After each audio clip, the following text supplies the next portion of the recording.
Every second of your life, you trust what you see: the light on the wall, the sound of your own breath, the solid feel of the ground. Yet beneath that quiet confidence is something far stranger. The world you know is not simply given. It's built inside your head, delayed by fractions of a heartbeat, stitched together from guesses, and confirmed only when observation locks possibility into fact. Physicists still debate what that moment of collapse even means. Is it your eyes, your instruments, or something deeper deciding reality? From quantum experiments that defied Einstein to explorers of the deep sea, to astronauts describing a living void, this journey follows how perception and the universe intertwine. If the picture you hold of the world is only a draft, what happens when the draft changes? Keep watching, and you may never look at now the same way again. It begins in darkness. Though not the kind that belongs to empty space, but the soft, living dark behind closed eyes, where the body is waiting without noticing. Somewhere in that quiet, deep inside the skull, a single cell sits ready. A neuron with a thin thread called an axon, stretching toward other waiting cells. Light has not yet arrived, but the scene is set. The cornea, a curve of living glass. The lens, clear and patient. The retina, lined with tiny rods and cones that have been preparing since before birth to translate energy into meaning. When at last a glimmer breaks through, perhaps the faint morning sky slipping past a curtain, or the sudden white flare of a match, the light races inward at 186,000 miles per second, slows as it enters the dense fluid of the eye, bends, and lands perfectly on a field of photoreceptors. There, an event so small it would be invisible even to microscopes occurs. A single photon, a piece of the sun itself, hits a molecule of rhodopsin, flipping it from one shape to another, and in that shift, an electrical signal begins. It is called transduction, but that word feels dry compared to what is happening. A chain reaction. Thousands of ion channels swinging open, electricity flowing. The cell that was silent firing for the first time in hours, that single spark does not stay alone. It travels along a nerve as fine as sewing thread, joining millions of others in a highway of light, rushing through the optic nerve toward the brain. Here, in the back of the skull, behind bone and protective fluid, the visual cortex wakes. The signal arrives scrambled, upside down and backward, but the brain old. Tireless flips it, filters it, makes edges where there were only changes in brightness, and stitches a smooth picture from points of fire. By the time awareness touches it, less than 1/10 of a second has passed, and a scene has been conjured. The pale sky, the match, the edge of a window. It feels immediate, but in truth, it is a memory already, a moment old. To call this magic would be poetic, but wrong. It is not magic, yet it is more mysterious than most magic tricks, because no one fully understands how the flood of electric pulses becomes experience. We know the pieces, the rods that count light, the cones that taste color, the neurons that compare and decide. We can trace the route from eye to brain through the optic chiasm, where signals from each eye cross like braided rivers, into the thalamus where relay cells sit like gatekeepers, and finally into the visual cortex with its neat folded map of the world.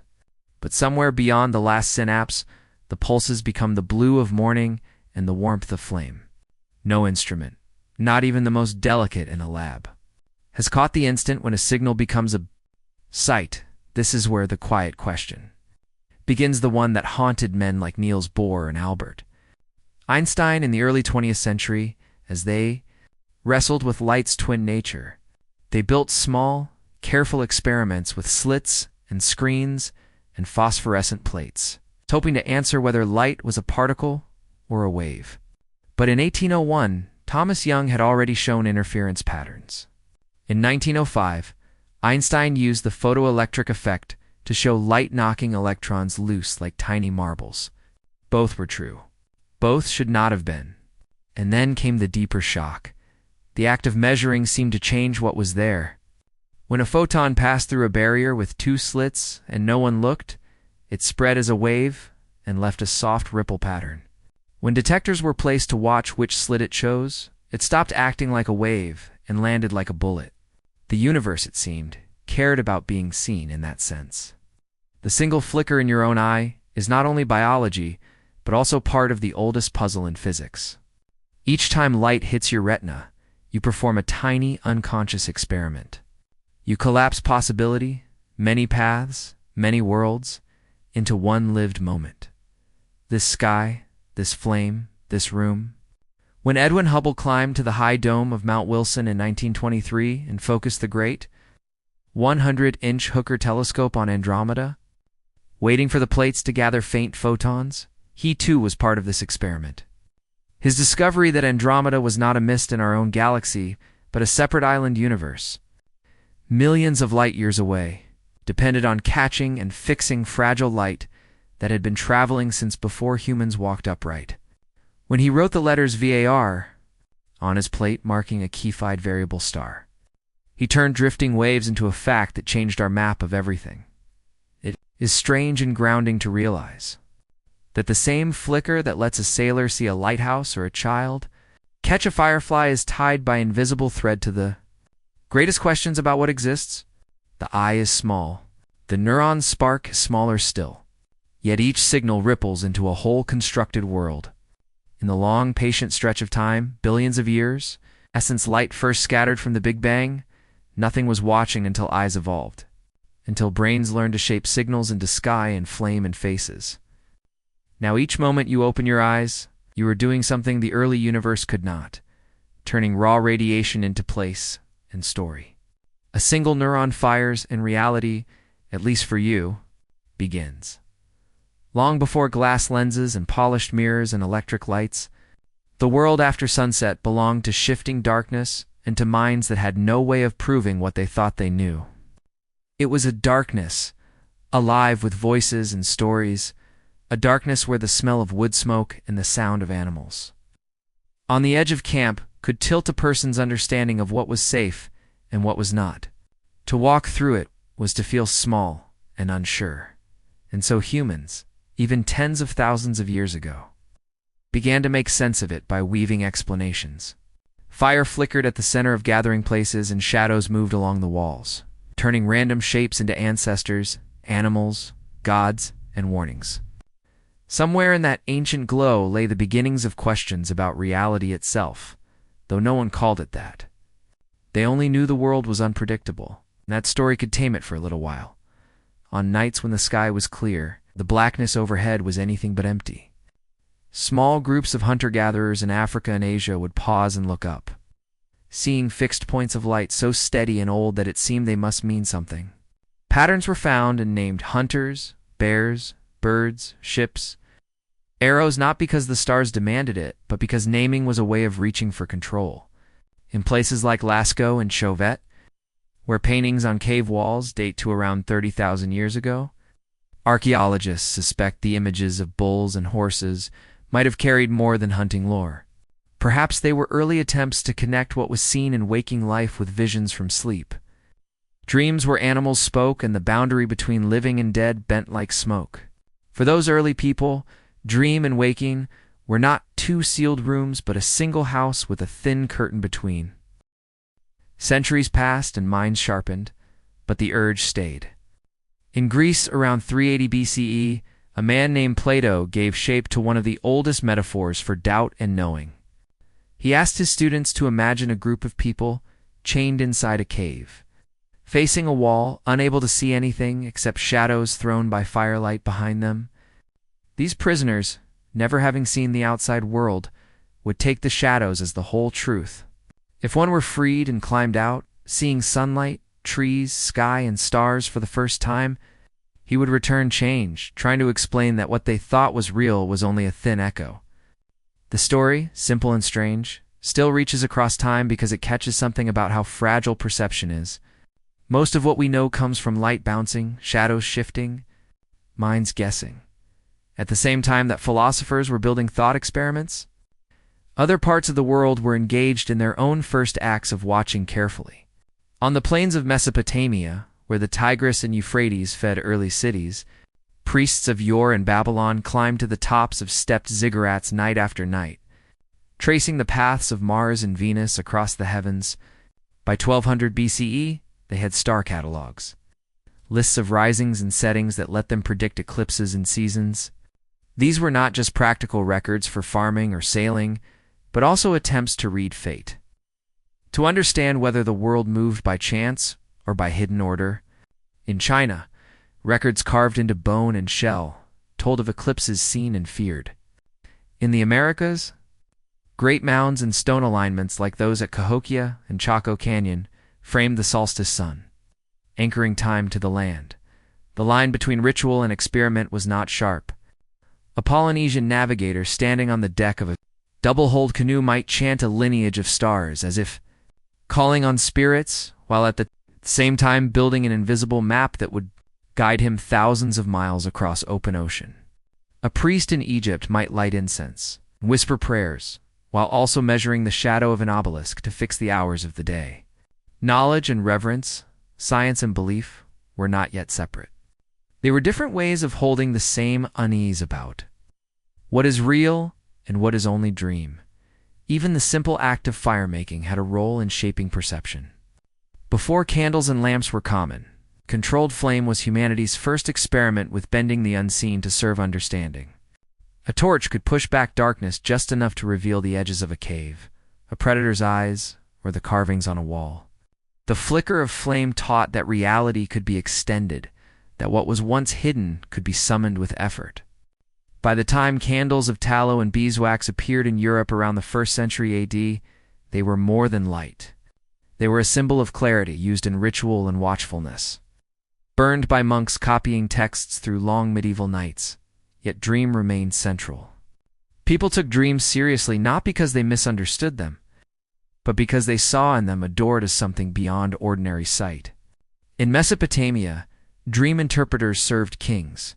In ancient Egypt, dream manuals offered meanings for snakes, birds, floods. Aristotle himself wrote on dreams, trying to map the strange theater behind closed eyes. Sleep was another kind of night sky to read. To imagine those early minds is to stand just before the first candle is lit, in a room alive with story and shadow. They had no equations, no telescopes, no particle detectors, yet they were reaching in the same direction, outward and inward. Asking how the world takes shape when we look at it.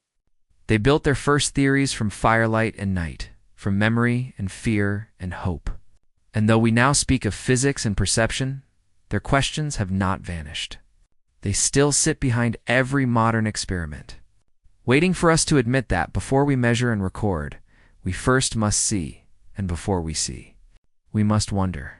It is easy to imagine science as something that happens only in vast laboratories filled with steel and humming machines.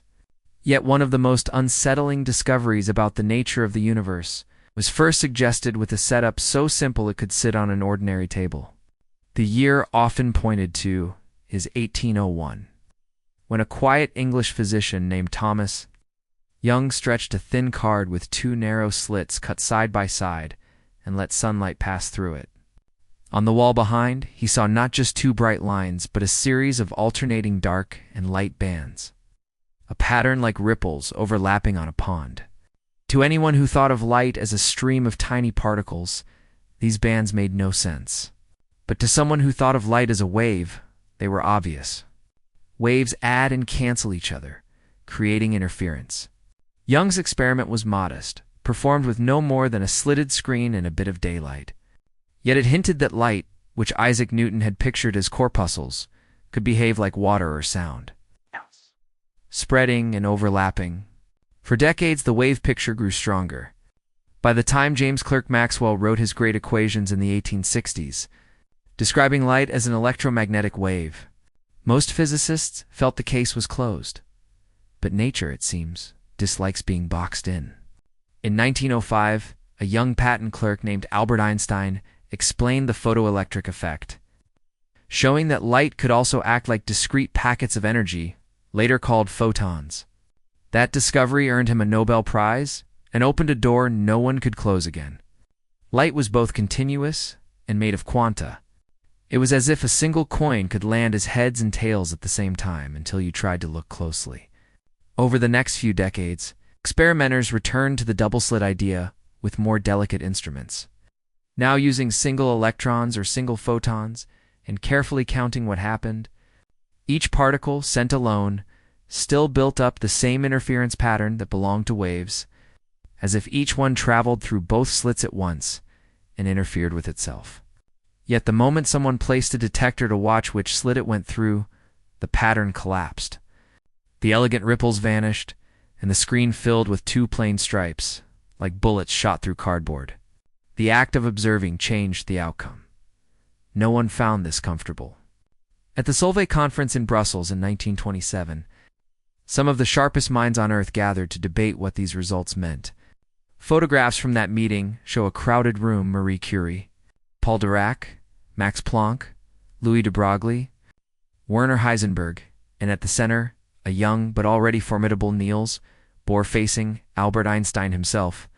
Einstein, who had first helped unlock the quantum door, disliked what was now being said.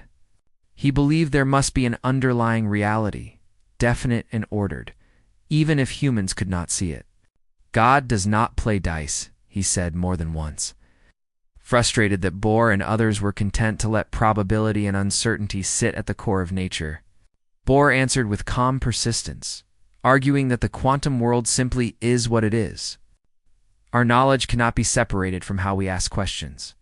To Bohr, measurement was not a passive act of recording, but an interaction, an exchange where the system and the observer together formed the event. Those conversations were not abstract for their participants. They had watched the patterns themselves, dark and light stripes slowly appearing as electrons, struck a phosphorescent plate in a dim lab. They had turned knobs, adjusted detectors, seen the ghostly marks vanish when they tried to peek and return when they did not. It was a quiet kind of vertigo, standing before an experiment that seemed to care about attention. Even today, in classrooms and small research labs, students run versions of the test with lasers and digital sensors, and the old puzzle still holds. The math works, but the feeling is strange.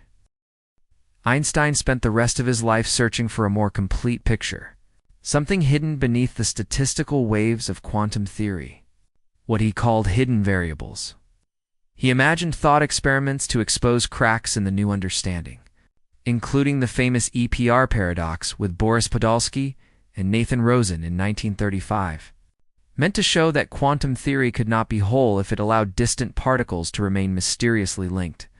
Bohr responded line by line, defending what became known as the Copenhagen interpretation, where reality at its smallest scales remains undefined until the moment of interaction. Neither man fully convinced the other, and their debate ran like an undercurrent through mid-20th century physics. Meanwhile, the double-slit experiment itself spread beyond physics journals into the imagination of anyone who wrestled with what it means to know something. Here was proof, small and undeniable, that looking is not neutral. The universe does not sit waiting like a painting on a wall. It seems to participate, to shift in response to the simple fact of being checked upon. Light can arrive as a spread-out wave of possibility and in an instant become a single point. Because a detector was switched on, or an eye glanced its way, the shock of that thought has not faded since the first careful observations. Even as technology has made the tests cleaner and the patterns sharper, when students first see the experiment today, often with a diode laser and a card of hair-thin slits, they are standing on the shoulders of Young and Einstein and Bohr. The lab might be quiet except for the hum of equipment. Yet in that silence, the same unsettling truth arrives. What we call reality is not as independent as it feels. It is shaped, in part, by the act of seeking it. That small table, with its beam of light and narrow slits, holds a doorway between common sense and something stranger. A reminder that the universe is not simply out there, fixed and waiting. It meets us halfway, in ways we still do not fully understand. On certain clear nights in the early 1920s, long before city lights dulled the skies of Southern California, the road up Mount Wilson wound like a dark, ribboned through stands of pine and fir until it reached a quiet crest where a great white dome waited. Inside that dome, hidden behind a heavy steel door, stood the 100-inch Hooker telescope, then the largest and most precise eye humans had ever built. Its mirror was a gleaming disk of glass, for tons heavy, polished by hand for years. And it could drink starlight so faint it had traveled millions of years through emptiness just to reach this single spot on Earth. On those nights, a man named Edwin Hubble would climb the narrow staircases. Tall and reserved in his wool coat and cap, sometimes still smelling of the cigar he had smoked on the way up, and settle in for hours of silent work. Hubble had been trained first as a lawyer and a soldier, before turning fully to astronomy. But here he seemed utterly at home, alone with the sky. The dome would creak as it turned, matching the slow crawl of the stars, while the telescope itself pivoted with hydraulic size. Once he had found the patch of darkness he wanted, he would load a glass photographic plate coated with light-sensitive emulsion and open the shutter for long stretches of time, sometimes an hour, sometimes more. Each plate was a gamble. The night air had to stay still, the clock drives had to track precisely, and even the faintest stray light could ruin it. He would sit and wait, bundled against the cold, often with only the red glow of a small lamp to mark where he was. What Hubble sought were tiny, fuzzy smudges once called spiral nebulae. Through smaller telescopes, these objects seemed like curious whirlpools of light, perhaps forming stars, perhaps something else entirely. Many astronomers, including the respected Harlow Shapley, believed they were clouds of gas inside our own Milky Way, vast but still domestic. Hubble suspected otherwise. On one plate after another, he looked for a kind of star called a defied variable, a pulsing beacon that brightens and dims over predictable cycles. Henrietta Swan Leavitt had shown in 1912 that the rhythm of these stars could reveal their distance. If Hubble could find a kifid in one of those smudges, he would have a cosmic yardstick. On a night in October 1923, examining a plate of the Great Spiral in Andromeda, Hubble saw just such a star. In neat, almost schoolteacher handwriting, he circled it and wrote VAR, short for variable. The meaning sank in slowly but firmly. Andromeda was far too distant to be part of the Milky Way. It was its own galaxy. It's an island universe. The cosmos was not a single grand swirl, but an ocean of separate worlds. In one careful notation, a human eye looking through glass and silver salts had multiplied the size of reality beyond imagination. But Hubble did not stop there. With more plates and more patient nights, he measured the light of other galaxies and compared it to the faint redshift of their spectra, a stretching of light toward longer wavelengths, first noted by Vesto Melvin Slipher at Lowell Observatory in Arizona. Slipher's data suggested these galaxies were moving, and when Hubble plotted their speeds against their distances in 1929, a pattern appeared. The farther away a galaxy lay, the faster it seemed to be receding. The universe was not static but expanding, in quiet domes under cold stars. A profound truth had been coaxed from the darkness. Space itself was stretching. It was hard now, in an age of digital detectors and orbiting telescopes, to feel just how fragile those first discoveries were. Each glass plate could be smudged or cracked. Each exposure could fail. Yet from those ghostly marks, pale streaks and pinpricks across black squares, came a new vision of everything. The known cosmos swelled from a single home galaxy to billions of distant systems, each with its own suns and planets, each perhaps with its own observers wondering what is real. There is a kind of poetry in the image of Hubble alone in that mountain air, waiting for light older than humanity to strike a small square of glass. He worked with patience, climbing ladders to adjust the great machine, sometimes staying awake until dawn to develop the plates in a dark room heavy with the smell of chemicals. And when the first patterns emerged, the Kifids measured pulse. The slope of the velocity graph, the scale of the question shifted. Once, people had gathered around fires and stared at the narrow sky, telling stories to make the dark less frightening. Now, a man could stand under a metal dome and feel the universe opening like a tide beyond sight. Even so, the discovery was not immediately accepted. Albert Einstein himself had proposed a static cosmos and had added a cosmological constant. to his equations of general relativity to make it so. When confronted with Hubble's evidence, he visited Mount Wilson in 1931, peered through the hooker, and later called the constant his greatest blunder. Yet it was a graceful moment of revision, the theory bent to the light. The sky had spoken. The calculation followed. For anyone trying to imagine the boundary between personal seeing and universal truth, the story is a turning point. A single observer with careful tools can reach beyond dream and myth and show that reality is wider than anyone dared think. Each of us still lives by the same pattern. We open our eyes, we collect faint signals, we build a picture, and then, if we are brave, we let the picture change. From a silent mountain dome and a few fragile plates, the universe began to expand, not only in physics, but in human mind and heart, pushing us past the old horizon and into a night that, though vaster and stranger, is also ours to witness. When a ship enters the high latitudes and leaves behind the last orange wash of a southern sunset, it does more than move across lines on a map. It crosses a boundary in the mind.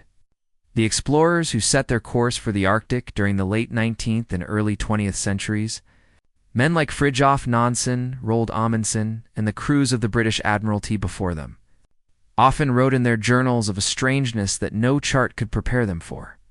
After the final sun slipped below the horizon, there was no quick return. Weeks passed, then months, and still no sunrise came. The long polar night, beginning sometimes in October and not loosening until February or March, wrapped itself around ship and shore alike, and in that profound dark, the human sense of time began to drift. Hours could no longer be judged by shadows, and even the watch's ticking seemed to lose authority. At first, the men lit lamps and kept strict routines, bells marking the shifts as they had in warmer seas, but soon the rhythms of day and night, so deeply built into their bodies, faltered. Nansen himself wrote during his Fram expedition of 1893 to 1896 that after weeks of darkness, one forgets the sun has ever shone. He described how men slept at odd hours, how conversation thinned, and how faces looked pale and dreamlike under lantern light. Yet outside, while the sun was gone, the sky was not empty. On clear nights, the aurora danced shimmering curtains of green and violet, sometimes edged in red, sometimes bending and twisting as if alive. These displays, caused by charged solar particles colliding with the Earth's magnetic field, became both wonder and threat. A man could step onto the ice and feel as if he were standing under some vast breathing presence. Some swore they heard crackling or whispers, though modern science says auroras make no sound at ground level. Perhaps the ear strained so hard for meaning it invented one. Navigation under such skies depended less on sight and more on trust. Trust in compasses that quivered near the magnetic pole. Trust in dead reckoning when stars vanished behind clouds. And trust in each other's senses, even as those senses played tricks. There are accounts from Amundsen's 1911 conquest of the South Pole and his earlier Arctic voyages describing mirages where dark islands seemed to float above the horizon, caused by light bending through layers of air at uneven temperatures. A man could walk for hours toward what looked like land and find only open sea or endless flows. These optical illusions were called Fata Morgana, after the sorceress Morgan Le Fay. They fed old sailors tales of phantom coasts. The darkness also changed how fear worked. Alone or in pairs on the ice, sledging supplies or checking traps, men sometimes reported hearing sled runners behind them when no one followed, or glimpsing moving forms at the edge of the lantern glow. Survival manuals written after the heroic age of polar exploration began to warn not just of frostbite and hunger, but of polar madness, the slow unmooring of perception when every horizon is black, and every hour blends into the next. The brain, craving pattern and safety, will paint company where there is none. Yet the same altered state that bred anxiety could also keep men alive.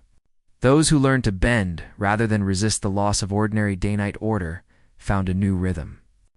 They marked time by tasks, mending gear, checking pressure ridges, cooking simple meals instead of by sun or clock. They learned to read ice by feel, to sense when a lead of open water was near from the shift in wind and sound. Hunters of the Inuit and Sami peoples, whose ancestors had thrived in these latitudes long before European explorers arrived, understood this adaptation intimately. They taught that one could find direction in the grain of snow, in the faint light of moon and stars that still ruled the long night, and that belief, the certainty that the world continues even when unseen, was as vital as fur or fire. Scientific expeditions gradually began to study what this environment did to human physiology. In the 1930s and later, Norwegian meteorological stations and Soviet drifting ice bases recorded data showing how sleep cycles stretched or fractured, how body temperature and hormones shifted without daylight cues. Men might sleep 12 hours, then feel only partly rested, or lie awake through what should have been night with no urge to close their eyes. Yet when dawn finally returned, often in a pale, fragile band on the southern horizon, it brought almost physical relief, a lifting of weight. To picture one of those long nights is to imagine a ship locked fast in sea ice, timbers creaking, the outside world a frozen plain under stars so sharp they seem to cut the sky. Inside, a man sits with a notebook or cleans a rifle by lamp oil glow. He feels time blur, but keeps going because to stop would be worse. Outside, the aurora stirs again, silent rivers of light thrown across a universe that seems vast but is also pressing close. The man knows that beyond this immediate circle of warmth and shadow is endless cold, yet he trusts in the things he can measure and in the memory of the sun. These polar night watchers were not merely surviving. They were unwittingly mapping the edges of perception. In a place where the usual signals fail, no sunrise to set the clock, no firm horizon, only flickering illusions and whispered light, reality becomes an act of faith and discipline. It is built moment to moment by fragile senses, holding hands with belief. And when at last the sun climbs back, weak but certain, they step outside, blinking changed. The world has grown larger, stranger, and somehow more intimate, because they have learned that what is out there and what is held inside the mind are never fully separate, and that survival sometimes means choosing to believe in a day you cannot yet see. At the dawn of the 20th century, when railways stitched continents together and telegraph wires carried news faster than any horse or ship could have dreamed, the idea of motion seemed simple and tame. People measured distance with iron rails and fences, timed events with pocket watches, and believed that space was the solid stage upon which life and planets moved. Yet in 1905, in the quiet office of the Swiss Patent Bureau in Bern, a young clerk named Albert Einstein looked past the ordinary to a deeper puzzle. How does the world look if you chase a beam of light? He imagined himself riding alongside that beam, coat flapping, the scenery rushing backward, and he asked a question so direct it seemed childlike.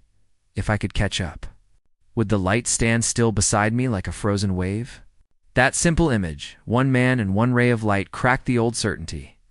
Maxwell's equations, already famous for uniting electricity and magnetism, insisted that light always travels at the same speed, about 186,000 miles each second, no matter who is moving. But common sense said speeds should add. If a train races at half the speed of light and you shine a lantern forward, shouldn't the beam outrun the train's nose a little faster than usual? Experiments with moving clocks and Michelson and Morley's search for an ether wind in the 1880s had already whispered that something strange was happening, but no one had been bold enough to say the rules themselves needed rewriting. Einstein did not publish an equation first. He told a story, a thought experiment that could unfold on a quiet day anywhere. Imagine two observers, he said, one standing beside a track and another on a swiftly passing train. A bolt of lightning strikes the rails ahead of the train and another behind at the same instant. At least they are simultaneous for the man by the track, who sees both flashes reach him at once.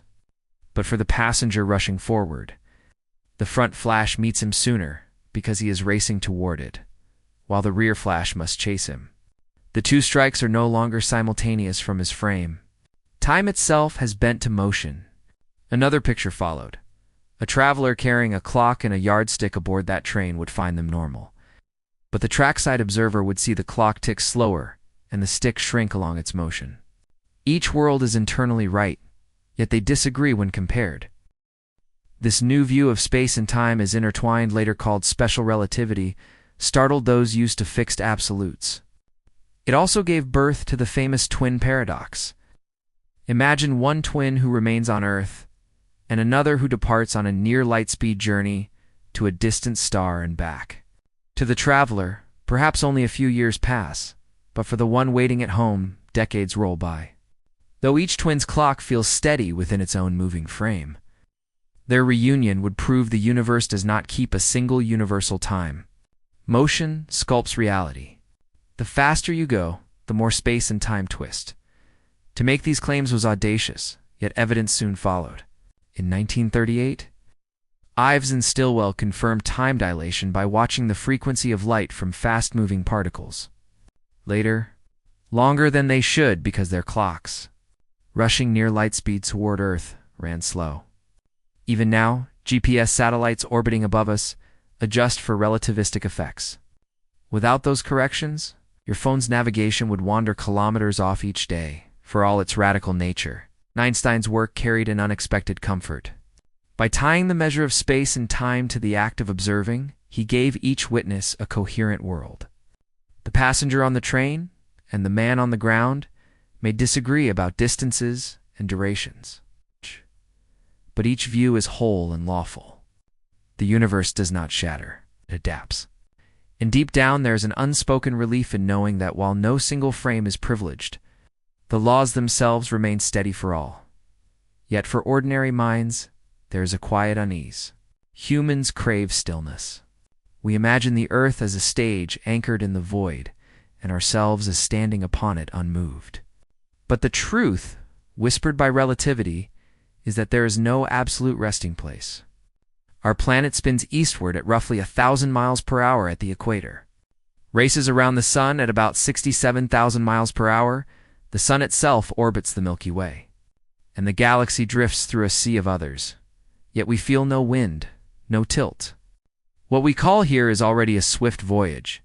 It is a strange picture, each of us carrying a private frame of reference, each body with its own clock and measuring stick, while space and time themselves flex so we can feel at home. In that sense, the urge to be still, to plant one's feet, and declare a fixed reality, is both deeply human and quietly impossible. Our ancestors tried to fix the heavens to spheres, to tie motion to ether, to insist on an ultimate map. Einstein's pencils swept that away and replaced it with a more fluid truth.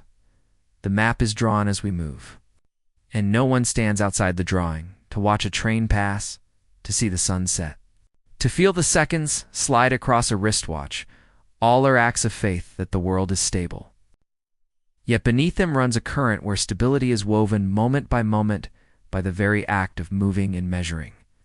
In the deep cold of the Arctic, explorers lost track of day and night when the sun vanished.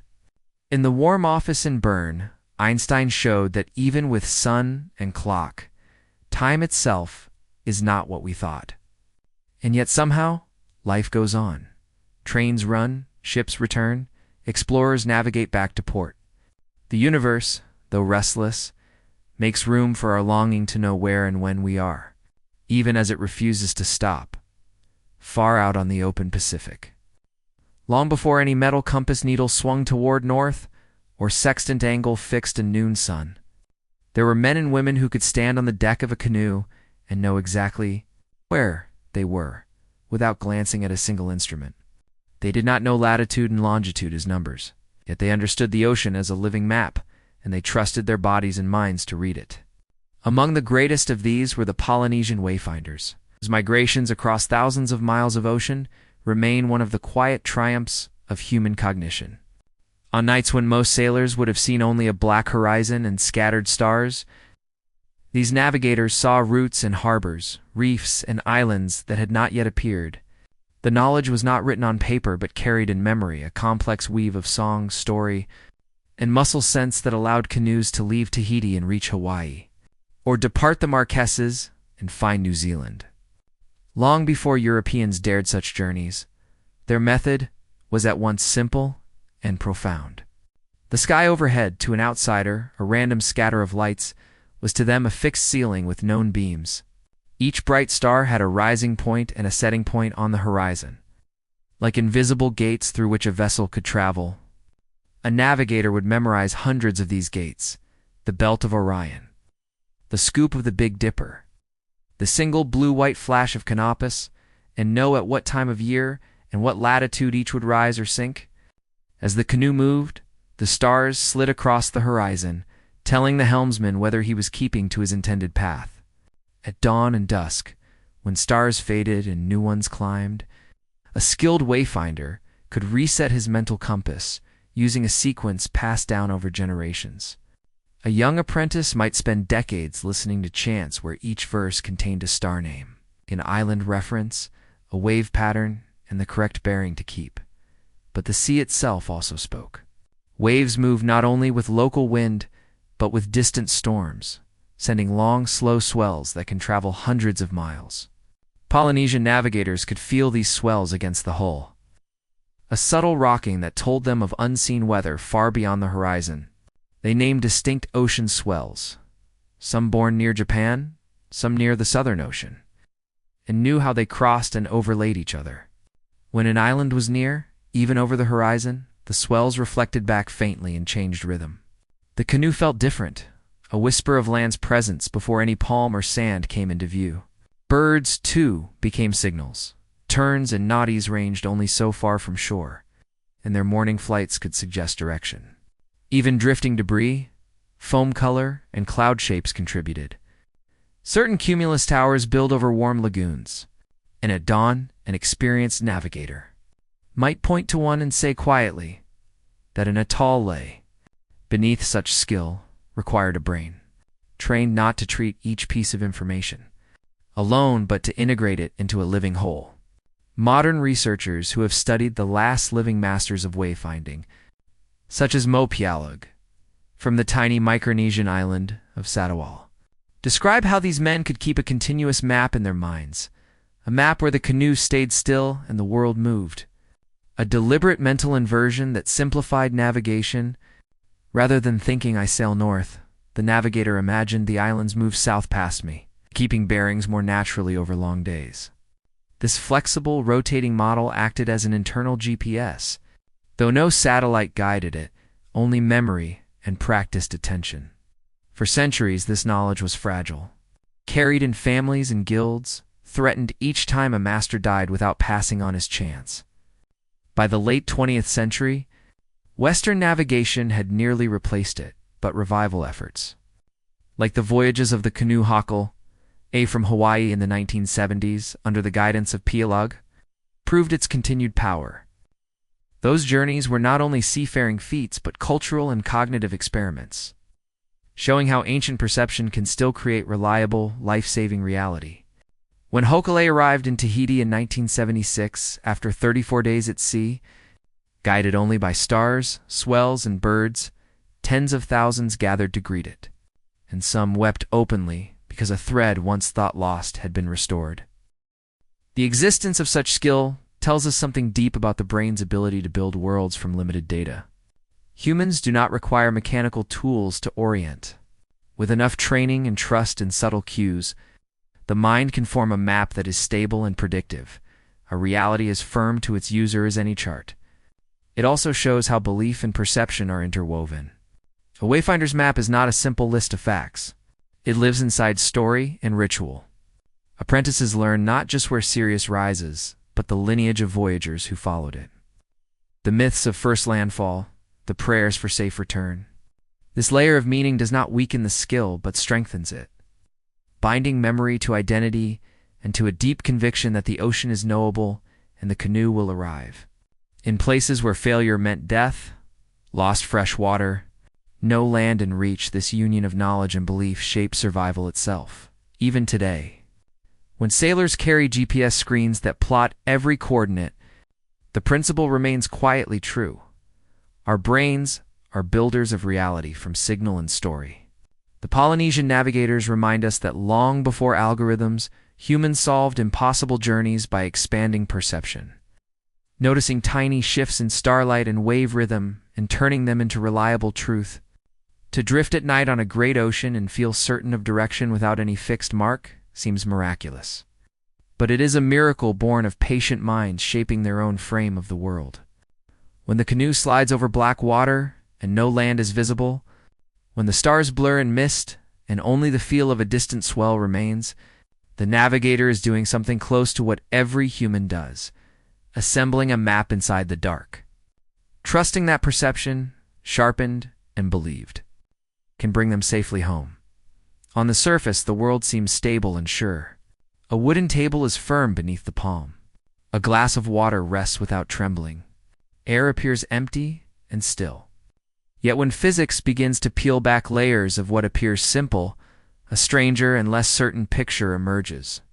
Over the last century, experimenters and theorists discovered that what we call empty space is not truly empty, and what we call solid matter is not as fixed as it feels. Deep down, at scales so small, they defy imagination. Reality is restless. It flickers and seethes with momentary events. Tiny births and deaths of energy and particles that come and go before any ordinary sense could catch them. The path to this realization began when scientists tried to understand the atom. First imagined by Democritus as indivisible, and later revealed to be anything but. By the early 20th century, with the work of Rutherford, Bohr, and their peers, the atom looked like a miniature solar system, electrons circling a dense nucleus. But quantum mechanics soon showed that even this picture was too rigid. Electrons were not tiny planets. They existed in clouds of probability, places where they might be rather than where they definitely were. Werner Heisenberg, in 1927, described an uncertainty principle that said position and momentum could not both be perfectly known. The more one tried to pin down where a particle was, the less clearly one could know how fast it moved. The more one knew its speed, the fuzzier its place became.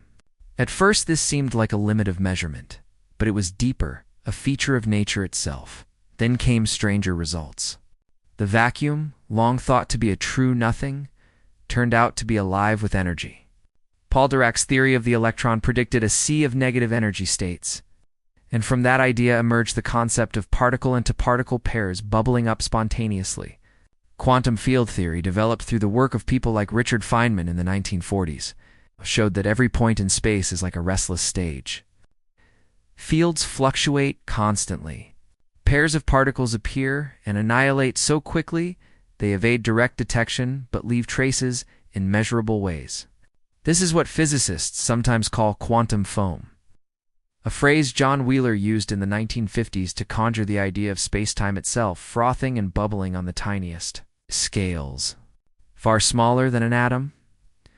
One way to sense this invisible churn is through an effect first measured in 1948 by Hendrik Casimir and Dirk Polder in the Netherlands. They placed two uncharged metal plates extremely close together in a vacuum and found that the plates attracted each other ever so slightly. The space between them allowed fewer virtual particles to appear than the space outside, and the imbalance nudged the plates inward. Something seemed to push from nothing.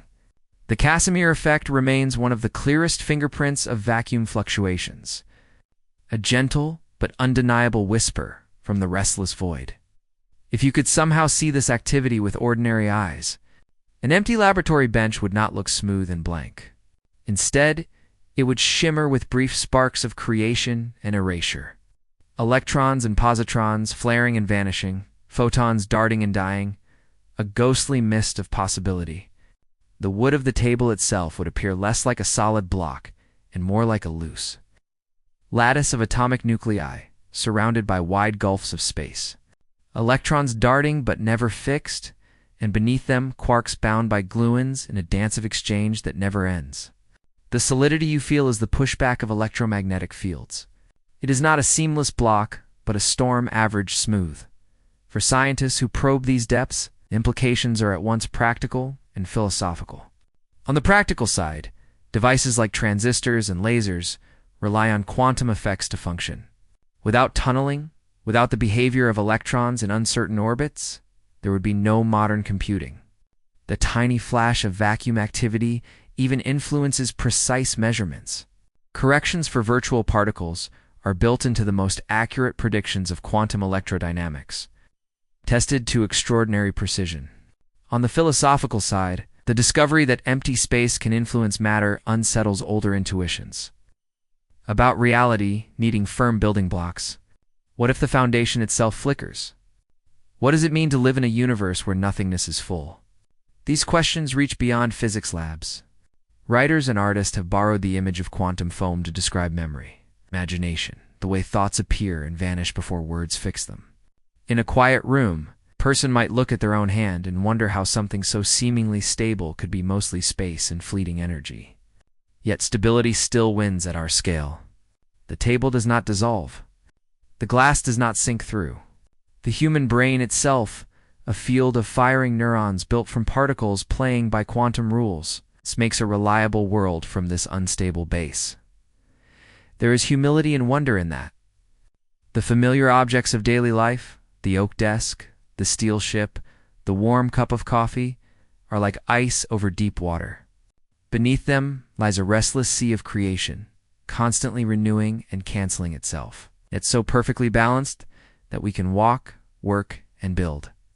When a student first learns about quantum foam or sees the Casimir plates drift together, there is often a pause, a glance around the room as if to test whether the walls are still there. They are, but now with a new awareness. Solid is not final. Empty is not nothing. In this flickering picture, reality is both more fragile and more resilient than it seems. Fragile, because certainty about position or stability vanishes the closer you look. Resilient, because out of this storm comes a world that holds together long enough for life, thought, and wonder. That dual truth has changed not just science, but how we think about being.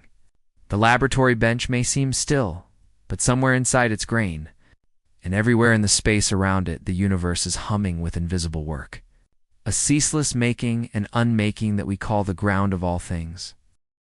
In the spring of 1919, while Europe was still recovering from the exhaustion and grief of the Great War, a quiet scientific drama began to take shape that would soon cross oceans and jungles in search of a moment lasting only a few minutes. Albert Einstein had published his general theory of relativity just 4 years earlier. While the world was still deep in conflict, it was a theory that dared to say gravity was not a simple pull between masses, but the bending of space and time themselves. It's like a heavy ball dimpling a taut sheet. One of its most daring predictions was that light, which had always been thought weightless and immune to such influence, would follow the curvature of space created by a massive body. If a star's light passed close to the sun, the star's apparent position in the sky would shift ever so slightly. It was an extraordinary claim, and extraordinary claims required proof. Arthur Stanley Eddington, an English astronomer with a calm face and a reputation for patience, believed in the new theory before most of his peers dared to.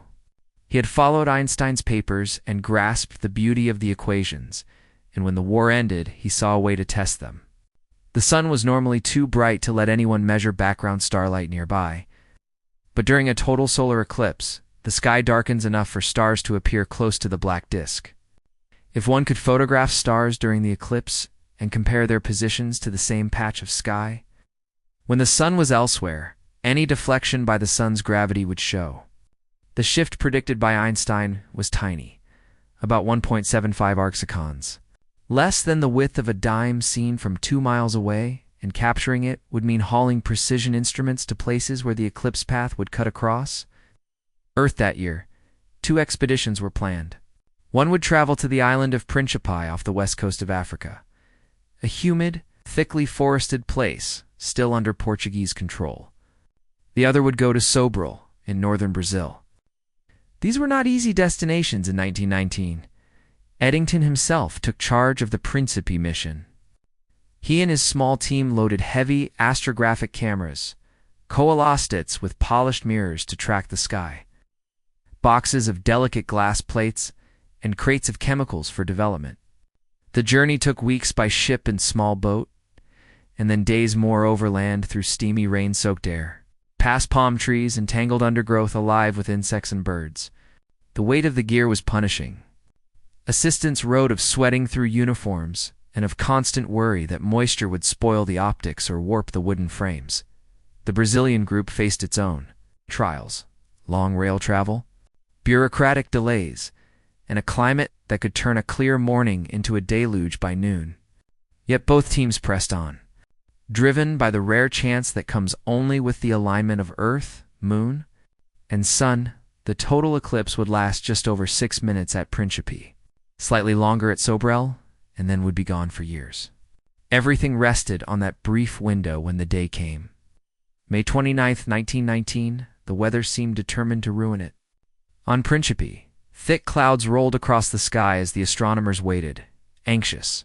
Eddington's assistant Howard Kelly noted how the darkness fell strangely, quick dimming that silenced birds and stirred the forest. They set up the telescopes under canvas awnings to keep off the worst rain, plates ready, focus carefully checked.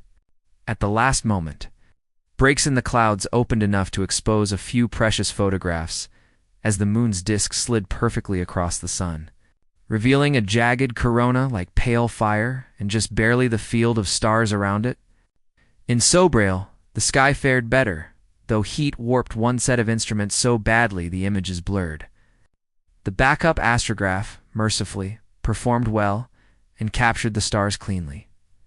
Back in England, weeks and months later, the real work began in quiet, dark rooms.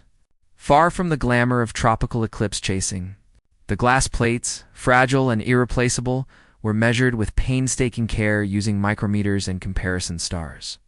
Each dot of light was plotted and compared to the known star field when the sun was elsewhere. The deviations were tiny but consistent.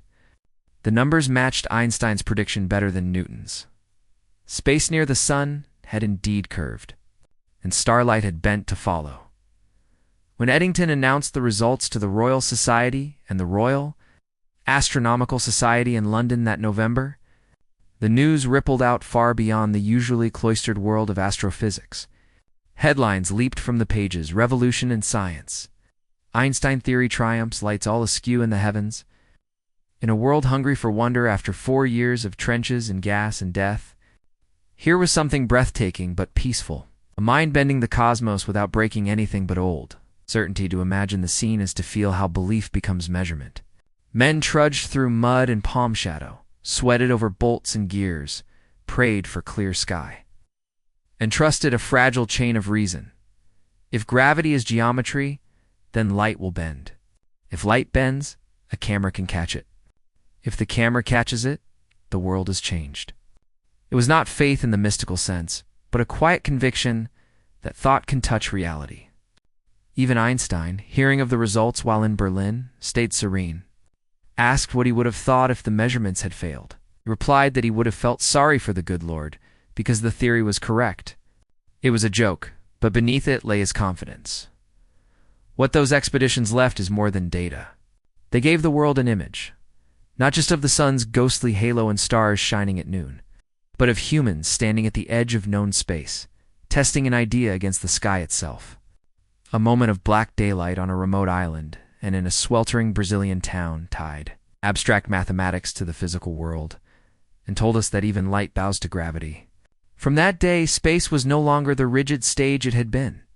It was a pliant fabric, and we were part of its weaving. Every waking moment you believe you are seeing the world in real time, as if your eyes were simple windows and your brain a clear glass pane behind them. Yet what arrives in your mind is not the raw light itself, but a careful construction, delayed, edited, and smoothed so artfully that you almost never suspect the trick. Photons hit the retina and trigger chemical changes in rods and cones, as you already know, but the journey from there to awareness is not instant. It takes time for the signals to climb the optic nerve, cross at the chiasm, filter through the thalamus, and spread like ripples across the folded surface of the occipital lobe. Researchers have measured it roughly 1/10 of a second, sometimes more, before the brain has assembled enough data to say, "This is what is before me," yet you do not feel behind. Instead, the brain predicts what is likely and presents a seamless movie. You never notice the waiting. This predictive editing is not just guesswork. It is constant, quiet calculation built on experience.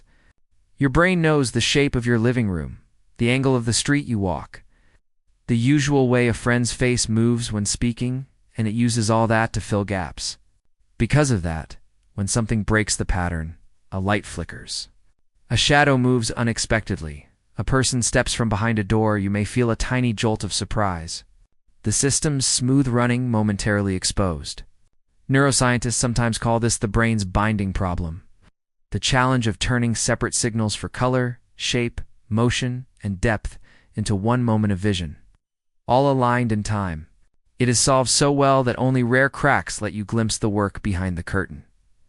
Optical illusions are among those cracks. Look at the Muller-Lyer lines, the ones with little arrow tails at each end. Your brain insists one line is longer, though a ruler proves they are equal. Or watch a wagon wheel in old film appear to spin backward. Your eyes faithfully send images, but the brain's need for continuity misreads the rapid change. In the laboratory, researchers use something called the flash lag effect, a moving object and a brief flash shown side by side. To reveal that what you see is slightly in the past, the brain's prediction pulled just ahead so motion looks smooth.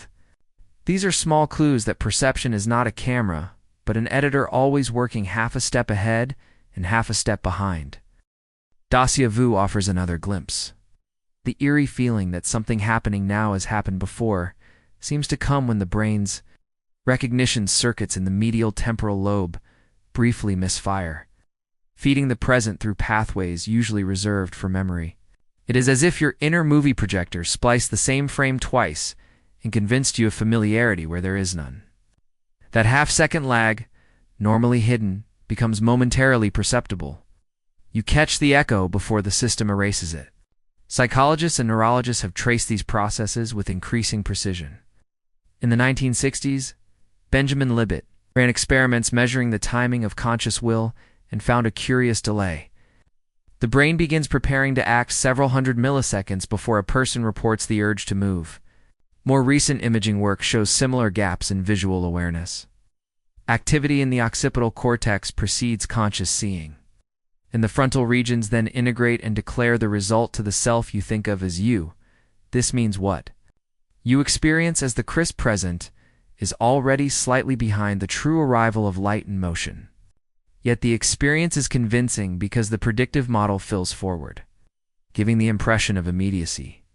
Imagine if you could watch it as an outside observer. Your own perception would look like a film studio working without pause. Raw footage streams in from the senses, fragmented and unsynchronized. Editors in neural networks cut and merge frames, smooth transitions, and add background assumptions. The floor continues under the table. Faces remain faces when turned aside. Voices persist from one syllable to the next. The whole cut is sent upstairs to consciousness, which plays it back with no credits and no break, letting you feel as if you stand in unbroken now. This hidden process can be disrupted, and when it is, the effect is disorienting. Conditions such as Charles Bonnet syndrome produce vivid images the brain creates to fill sensory gaps, often in those losing sight. Migraine auras can flood vision with shimmering zigzags because of waves of cortical activity. Soldiers in sudden explosions or athletes after concussions sometimes report slow motion or missing seconds. Their prediction system falters under stress, and the seamless reel breaks. Yet for all its fragility, the system works astonishingly well. It allows you to drive a car at highway speeds, catching movement before it registers consciously. We catch a falling glass before you realize you saw it slip. To read a face and guess emotion from the first flicker of muscle. This half-second of invisible work is the reason you can act as the world unfolds. It's not just after it has changed. There is a deep and quiet wonder in realizing that what you call the present is a construction, like a careful gift from the brain to itself. The seconds of your life are not raw arrivals, but braided tapestries of light and prediction, adjusted so you can feel safe in motion. Without that delay and guesswork, vision would be a stuttering, jerky feed, like poorly streamed film, and you would be lost in endless reaction instead of graceful action. The next time you blink and the room seems unchanged, you might think of the editors behind your eyes. How they caught up and even leapt ahead while you felt nothing but continuity. You live in a silent movie built moment by moment, each frame, Old before you see it, each cut seamless enough to make you believe in present time. And though the science that uncovered this truth came from laboratories with electrodes and stopwatches, the experience of it remains deeply human. A reminder that even as we walk and look and reach, we are trusting a beautifully flawed storyteller who keeps us half a beat behind and yet somehow always ready for what comes next. Far below the surface, past the restless bands of waves and the thin zone where light still scatters into shades of blue and green, there is a depth so complete in its darkness that human eyes might as well be closed.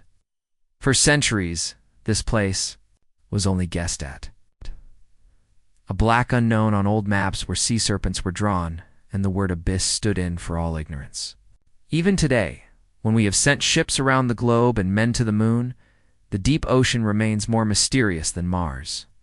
Yet little by little, humans have ventured into it, bringing with them fragile bodies and borrowed senses. Each expedition has been a lesson not only in biology and geology, but in the limits of perception. Reminder that the world we know is only a thin skin floating on something larger and stranger.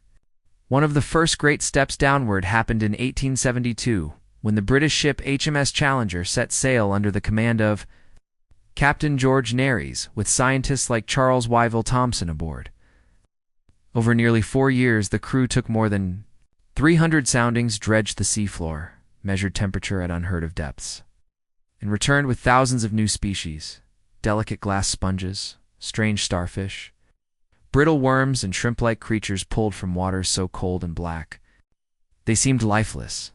The Challenger proved life existed where no sunlight reached, an idea once dismissed as impossible. Yet even that record-setting depth of about 8,200 meters at the Mariana Trench, known then as the Challenger Deep, was just a first glance. Technology slowly followed curiosity. Steel cables lengthened, winches grew stronger, and then came the first human descents. In the 1930s, William Beebe and engineer Otis Barton lowered their spherical bathysphere off Bermuda on nothing more than a single steel cable. Peering through a tiny porthole, Beebe described lanternfish with luminous organs, shrimp that flashed blue and green, and dark shapes that slipped away before his electric light could catch them. His accounts sounded like myth creatures, with lights along their sides, jaws hung with teeth like needles, yet photographs and later dives confirmed much of it. By the 1960s, new vessels pushed even farther. On January 23, 1960, Jacques Piccard and U.S. Navy Lieutenant Don Walsh took the bathyscaphe Trieste to the very bottom of the Mariana Trench, nearly 11,000 meters deep, outside their small steel sphere. The weight of the ocean was more than 1,000 atmospheres. Any flaw would have meant instant death. Yet down in that silence, they saw flat fish-like creatures and shrimp drifting in the glow of their lights. No human had ever been so far from the sun, and yet life was there, proving that pressure and cold cannot fully erase it. Modern missions replaced eyes with sensors and cameras able to endure where humans could not. Remotely operated vehicles like Jason and ROV Keiko swept across the abyssal plains, sending back images of ghostly jellyfish, Dumbo octopuses with fins like ears, and fields of giant clams clustered around hydrothermal vents. Those vents, first discovered in 1977 by the deep submergence vessel Alvin near the Galapagos Rift, rewrote biology textbooks. Instead of sunlight, whole ecosystems thrived on chemical energy. Bacteria feeding on hydrogen sulfide spewing from the Earth's crust, and above them an entire food web of tube worms, crabs, and fish living in pitch black. The discovery broke a long-held belief that life depended on the sun and showed the ocean floor as a world unto itself.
Then in the early 1960s, a quiet Irish physicist named John Bell, working at CERN and not yet widely known outside small theoretical circles, wrote a paper with a deceptively simple question.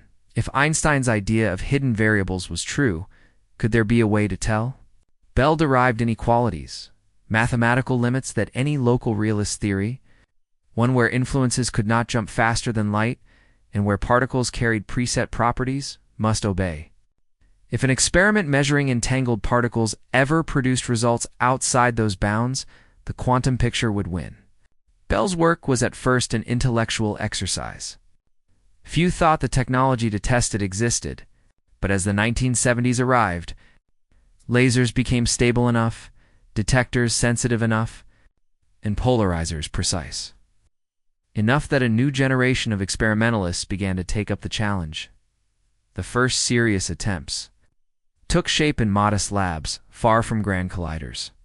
In Paris, Ailing Aspect and his team would later become famous for their 1981-82 series of tests. But before them there were smaller, painstaking efforts by John Clauser, Michael Horn, Abner Shimony, and Richard Holt, among others. Clauser, working at Berkeley in the early 1970s, built an apparatus that looked more like a tangle of workshop parts than a cosmic truth machine, a calcium atomic beam, photomultiplier tubes, rotatable polarizers, long coaxial cables snaking across tables. Graduate students spent endless nights chasing noise and alignment issues. Because the measurements depended on counting individual photons, light particles, that had started as pairs and then flown apart to separate detectors, the logic was simple but brutal. Create entangled photons, send each to a different polarizer set at varying angles, and compare their polarizations. If the world were local and hidden variables decided everything at birth, the statistics of coincidences would stay within Bell's bounds. If quantum mechanics was right, those coincidences would break the bounds and show stronger correlations than any local model could allow. The first clear violations came quietly. Clauser's 1972 experiment already leaned toward quantum predictions. Though loopholes remained and critics pointed to detection efficiency and possible hidden communications, still, the door was opening by the time Aspect's group performed their series a decade later, switching polarizer settings fast enough during photon flight to close some of those loopholes. The result was decisive. The data defied local realism. Something about the entangled pairs remained connected beyond classical cause. The measurements on one side seemed to influence the outcome on the other with no time to signal, as if space itself were not the barrier we thought. The experiments, though done in cramped rooms with humming electronics and patient young scientists swapping liquid nitrogen for detectors and plotting graphs late into the night, shook the intellectual ground. The universe was not built of separate, independent parts, assembling like clockwork. At its roots, it behaved like one spread-out thing, for people outside physics. This might have seemed distant, but it seeped slowly into the cultural imagination. Newspapers in the 1980s carried cautious headlines about quantum weirdness proved real. Writers and philosophers picked up the image of two particles whispering across light years. Yet those who did the work stayed careful. They said only that local hidden variable theories had failed, not that faster-than-light messages were passing. Still, the effect was profound. Einstein's hope for a deeper, more classical layer looked dimmer, and Bohr's pragmatic stance that reality at its smallest is not something you can picture in familiar terms but only predict seemed vindicated. What is striking about these experiments is how homely they were, compared to the questions they touched.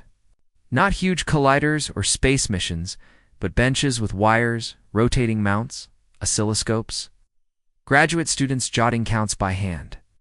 In one sense, they were like a telescope for thought, built not of glass and brass but of careful logic and patience, letting minds peer into the heart of entanglement as earlier astronomers peered into nebulae.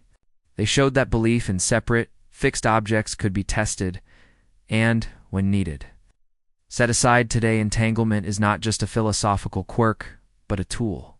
Quantum cryptography and computing depend on it. Yet its origin story remains haunting. Einstein's discomfort.